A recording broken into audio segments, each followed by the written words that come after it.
Good morning, नमस्कार। BA part third year philosophy के विद्यार्थियों के लिए सांख्य योग दर्शन में आज हम एक नए टॉपिक पर चर्चा करने वाले हैं। वह है सांख्य में सृष्टि की विकास प्रक्रिया। इसको हम उद्विकास का सिद्धांत भी कहते हैं। इसको हम सर्ग की प्रक्रिया भी कहते हैं। सर्ग, उद्विकास या सृष्टि की उत्पत्ति, एक ही अर्थ है यहाँ पर। सारे फिलोसोफर्स यानी सारे दार्शनिक, चाहे वो भारतीय दार्शनिक हो चाहे वो पाश्चात्य दार्शनिक हो, खासतौर से जो तत्वमीमांसीय दार्शनिक हैं, तत्वमीमांसीय से तात्पर्य है कि जो सृष्टि की उत्पत्ति आदि की बात करते हैं, सृष्टि किन तत्वों से बनी है उनकी बात करते हैं, उन सब ने सृष्टि की विकास प्रक्रिया को समझने और समझाने का प्रयास किया अपने अपने तरीके से। यद्यपि उन सब के निष्कर्ष भिन्न भिन्न हैं। तो हमें ये देखना है कि सांख्य सृष्टि की उत्पत्ति के संदर्भ में क्या बात करता है, और अब तक की जो चर्चा हमने की वहाँ आधार है इस बात का जो आज हम यहाँ करने वाले हैं। तो हमने अब तक क्या बातें की, एक जो सबसे प्रमुख और इम्पोर्टेंट बात है वो याद रखने की, वो ये है कि सांख्य द्वैतवादी है। ये पिछले टॉपिक में भी हमने चर्चा की थी। यद्यपि द्वैतवाद दर्शन की एक बहुत बड़ी समस्या है, लेकिन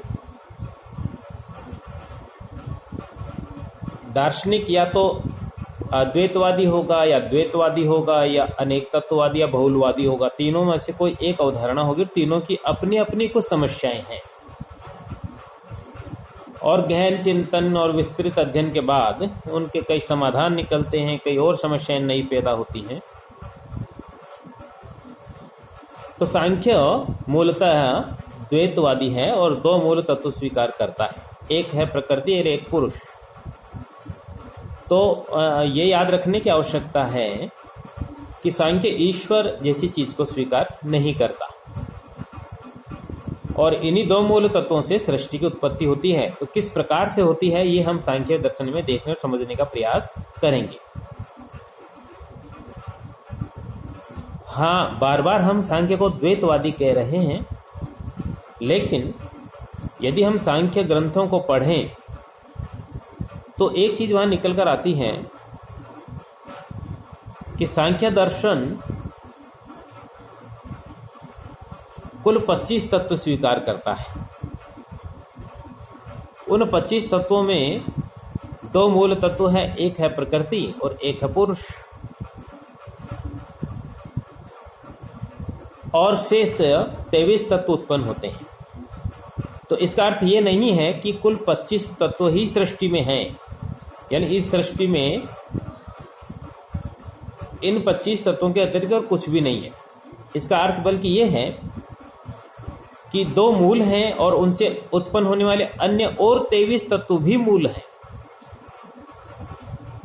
और फिर उन 23 तत्वों से मिलकर शेष संपूर्ण सृष्टि जो अनेकतापूर्ण और विविधतापूर्ण है उसकी उत्पत्ति होती है। तो प्रकृति के जो मूल तत्व है प्रकृति, उसे समस्त संसार की उत्पत्ति को सांख्य की भाषा में परिणाम या विकार कहा जाता है। इसको यूं भी कह सकते हैं कि ये विकार या परिणाम अव्यक्त से व्यक्त होना है, यानी प्रकृति जो मूलतः अव्यक्त रूप में है वह व्यक्त रूप में आती है,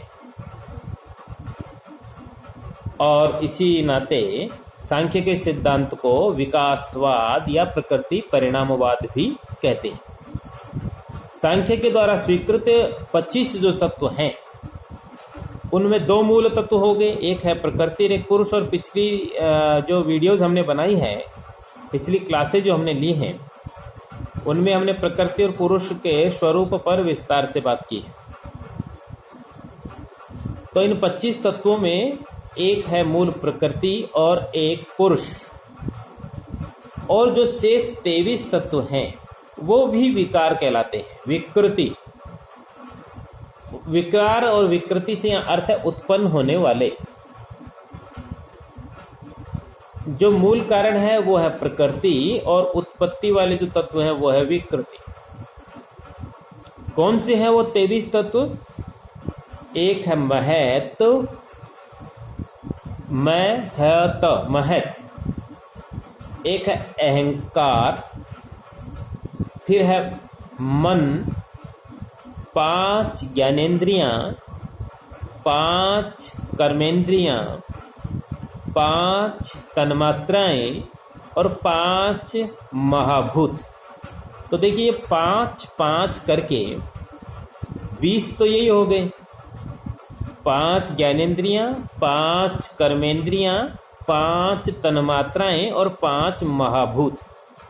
ये 5 जो हैं इनकी हम आगे बात करने वाले हैं कि 5 ज्ञानेंद्रियां कौन सी हैं, 5 कर्मेंद्रियां कौन सी हैं, 5 तन्मात्राओं से क्या मतलब है, और 5 महाभूत कौन से।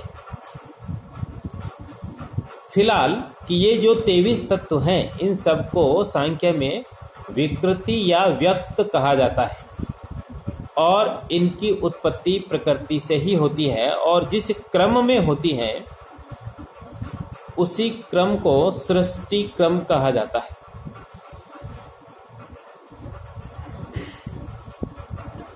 अब यहाँ एक जो चीज महत्वपूर्ण समझने की है वो ये कि सांख्य में 2 मूल तत्व माने गए, एक प्रकृति और एक पुरुष, और इन दोनों का जो परस्पर संयोग होता है उसी संयोग से सृष्टि की उत्पत्ति हो जाती है। तो उस परस्पर संयोग में कहीं ईश्वर की कोई भूमिका नहीं है। तो ईश्वर की भूमिका नहीं होने के कारण सांख्य को निरीश्वरवादी कहा जाता है। ईश्वर की सांख्य दर्शन आवश्यकता ही महसूस नहीं करता। ये एक बात यहां पर याद रखने की है। तो सांख्य का ये इसलिए है क्योंकि सांख्य प्रकृति को स्वयं परिणमनशील और परिवर्तनशील मानता है। वह गतिशील है क्योंकि रजोगुण से युक्त है, जो गति का सिद्धांत है। इस गति के सिद्धांत के कारण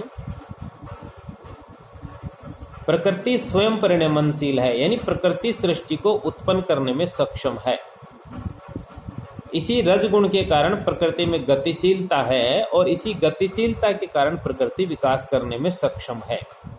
लेकिन इस विकास की प्रक्रिया को प्रारंभ करने के लिए किसी एक अन्य और तत्व की आवश्यकता है, और वह तत्व सांख्य दर्शन में पुरुष माना जाता है। बार बार मैं आग्रह करता रहा हूं कि पुरुष का अर्थ यहाँ मनुष्य वाला पुरुष नहीं, यहाँ पुरुष का अर्थ आत्मा से है, चेतन सत्ता से है, और प्रकृति का अर्थ यहाँ पर ये जो नेचर दिखाई दे रही इससे अर्थ नहीं है।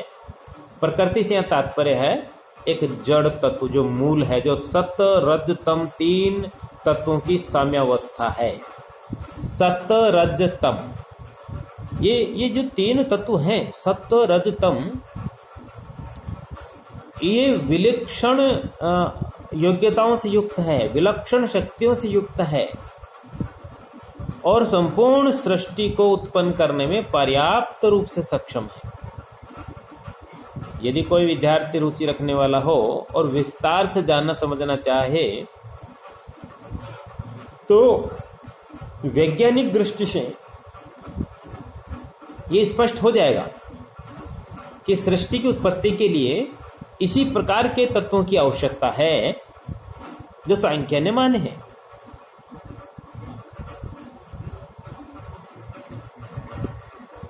तो मैं जो मूल बात है वो ये कि सांख्य में चूंकि हर बात को, हर सिद्धांत को, हर मत को स्पष्ट करने के लिए एक कारिका दी गई है, यानी क्योंकि ईश्वर कृष्ण ने जो पुस्तक लिखी सांख्य कारिका, याद रखना चाहिए सांख्य दर्शन का जो मूल ग्रंथ है वो ईश्वर कृष्ण द्वारा विरचित सांख्य कारिका है।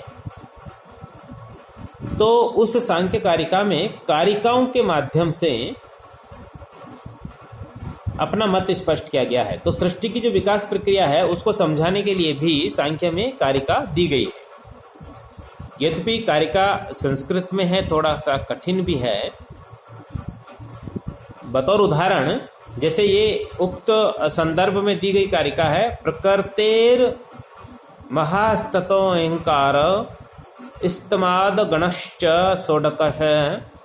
षोडकश्च तस्मादपि षोडशकाल्प पंचम भय पंचभूतानि,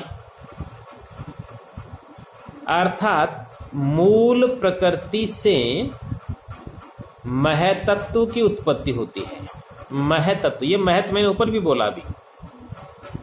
तो ये महत जो शब्द है ये बुद्धि के लिए काम में लिया जाता है। सांख्य में जब महत शब्द का हम प्रयोग करेंगे, जो प्रकृति का प्रथम विकार है वह बुद्धि है। हम आगे चलकर देखेंगे कि इस महत का स्वरूप क्या है, बुद्धि का स्वरूप क्या है। तो मूल प्रकृति से महतत्व की उत्पत्ति होती है, बुद्धि से यानी इस महतत्व से फिर अहंकार की उत्पत्ति होती है, और अहंकार से 5 कर्मेंद्रियां, 5 ज्ञानेंद्रियां, 1 मन और 5 तन्मात्राओं की उत्पत्ति होती है। फिर 5 तन्मात्राओं से 5 महाभूत उत्पन्न होते हैं, और उन 5 महाभूतों से शेष संपूर्ण सृष्टि उत्पन्न होती है। ये उक्त कारिका में स्पष्ट करने का प्रयास किया गया। एक चार्ट बनाकर भी आप इसको समझ सकते हैं कि 2 मूल तत्व हैं, एक प्रकृति एक पुरुष।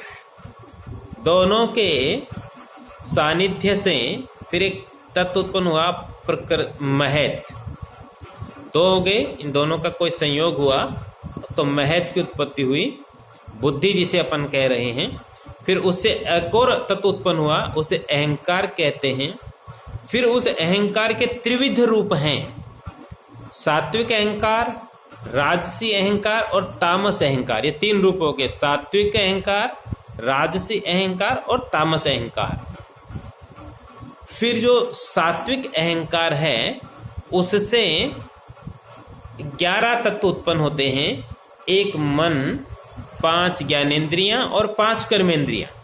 और जो बीच में हमने राजसी अहंकार माना उससे कुछ भी उत्पन्न नहीं होता। तीसरे नंबर पे जो तामस अहंकार माना उससे 5 तन्मात्राएं उत्पन्न होती है। अब वो 5 तन्मात्राएं कौन सी हैं? शब्द, रस, रूप, स्पर्श और गंध, ये 5 तन्मात्राएं हैं। और फिर इन 5 तन्मात्राओं से शब्द, रस, रूप, स्पर्श और गंध, इन 5 तन्मात्राओं से एक विशिष्ट प्रक्रिया के तहत फिर 5 महाभूतों की उत्पत्ति होती है। तो प्रकृति और पुरुष हुए, फिर इनके सानिध्य से महत की उत्पत्ति हुई, फिर महत से अहंकार, और अहंकार के 3 भाग अपन ने किए, सात्विक, राजसी और तामसिक। सात्विक अहंकार से 1 मन, 5 ज्ञानेंद्रियां, 5 कर्मेंद्रियां उत्पन्न हुई। तामसिक अहंकार से 5 तन्मात्राएं उत्पन्न हुई। 5 तन्मात्राओं में हमने क्या नाम लिए? शब्द, स्पर्श, रूप, रस और गंध, ऐसा भी बोल सकते हैं। पर मैंने जो क्रम बनाया है शब्द, रस, रूप, स्पर्श और गंध। और फिर इन 5 तन्मात्राओं से 5 महाभूत उत्पन्न होते हैं, पृथ्वी, जल, अग्नि, वायु और आकाश। परंतु इसका जो सही क्रम है वो है आकाश, जल, तेज, वायु और पृथ्वी। तो ये सांख्य के 25 तत्व जो हैं वो इस क्रम में उत्पन्न होते हैं। अब अपन एक एक करके इनके जो 25 तत्व हैं इनके स्वरूप पर चर्चा करेंगे, लेकिन ये अगले वीडियो। ठीक है, तब तक के लिए जय हिंद, जय भारत।